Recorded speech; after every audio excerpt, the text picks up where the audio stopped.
এই তো এখানে ডাল ব্লেন্ডার করে নেওয়া হয়েছে।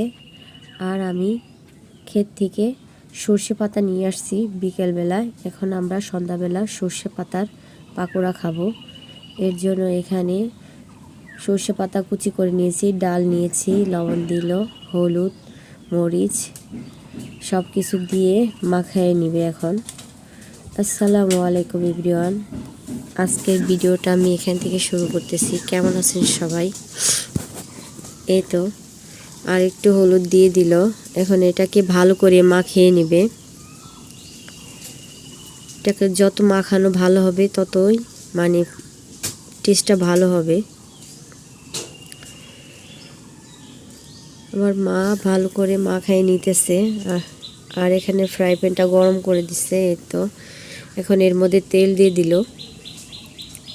একটু বেশি পরিমাণে তেল দিতে হবে যাতে পাকোড়াটা মুচমুচে হয়। এই তো এখন চ্যাপটা চ্যাপটা করে এই পাকোড়াগুলি দিয়ে দিবে।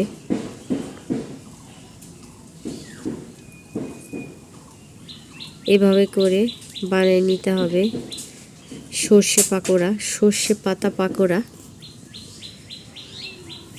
খুব টেস্টি একটা জিনিস। এটা গরম গরম গরম ভাতের সাথে খেতে অনেক মজা। আর এমনিতেও নাস্তা হিসেবে ভালোই লাগে।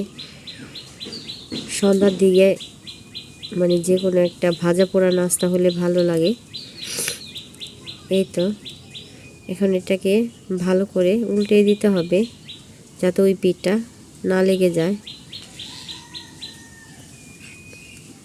এভাবে করে সবগুলি উল্টে নিতে হবে। আস্তে আস্তে করে মিডিয়াম আঁচে জাল দিতে হবে, নয়তো পুড়ে যাওয়ার সম্ভাবনা থাকে। আপনারাও ট্রাই করে দেখবেন সর্ষে পাতার পাকোড়া। আর সর্ষে ফুলের পাকোড়া খুব মজা। আমি আরেকটা রেসিপিতে আপনাদের দেখাবো। এই তো সর্ষে পাতার পাকোড়া হয়ে গেছে মোচমোচে। এটা গরম গরম খেতে খুব মজা। এখানে কাঁচামরিচ অ্যাড করছি কিছু, একটু ঝাল ঝাল না হলে ভালো লাগবে না। কাঁচামরিচ, সর্ষে পাতা, ডাল। এই তো সকালবেলায় দেখেন আমার গাছের ফুলগুলি এত সুন্দর লাগতেছিল। লাল টকটকে একটা গোলাপের কুলি, এটা আজকালের মধ্যে ফুটবে। এবার আমি অনেকগুলি গোলাপের গাছ আনছি কিনে। আর এই শীতের সিজনে এত সুন্দর সুন্দর ফুল দেখা যায়, মানে অন্য সিজনে এইরকম সুন্দর ফুল দেখা যায় না। এই ফুলটাও আমার কাছে অনেক ভালো লাগে, কিন্তু আমি নাম জানি না, এই ফুলটার নামও জানি না। এগুলি গাছগুলি লাগাই দিলে মাটিতে ভালো সুন্দর হয়। আর এটা ছোট ছোট গোলাপ, এই গোলাপটা জাংলা দিতে হবে। আর দুপুরবেলা আমরা চলে আসলাম আমার চাচার বাড়িতে। আজকে একটু পার্টি আছে। এই তো আমার চাচাতো ভাইয়ের বাসায় একটু পাখি দেখতে আসলাম। আর খাওয়া দাওয়া করা শেষ আমাদের। আমরা এখন একটু ঘুরতে যাব এই পাশের চকটায়। আমার অনেকগুলি বাজিগার পাখি ছিল। ওদের গাছের গোলাপটা দুই পদের, একটা হালকা আর একটু লাল। অনেক সুন্দর লাগতেছে ফুলগুলি। আর এই তো আমরা হাঁটাহাঁটি করার জন্য চলে আসলাম একটু। শীতের দিনে আপনার চক সাইডে অনেক সুন্দর লাগে। আমাদের মানে ক্ষেত ক্ষেত বলে, আর আমাদের এখানে বিশেষ করে চকই বলে।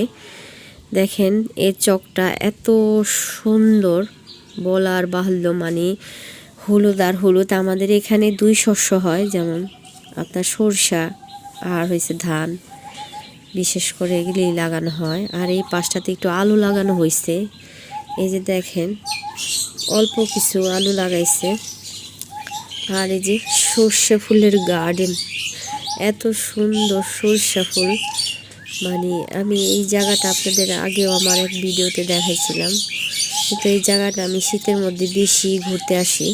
আমার কাছে অনেক ভালো লাগে শীতের মধ্যে। আমি, আমার বড় বোন, ভাগ্নি আর আমার বাবা ঘুরতে চলে আসছি।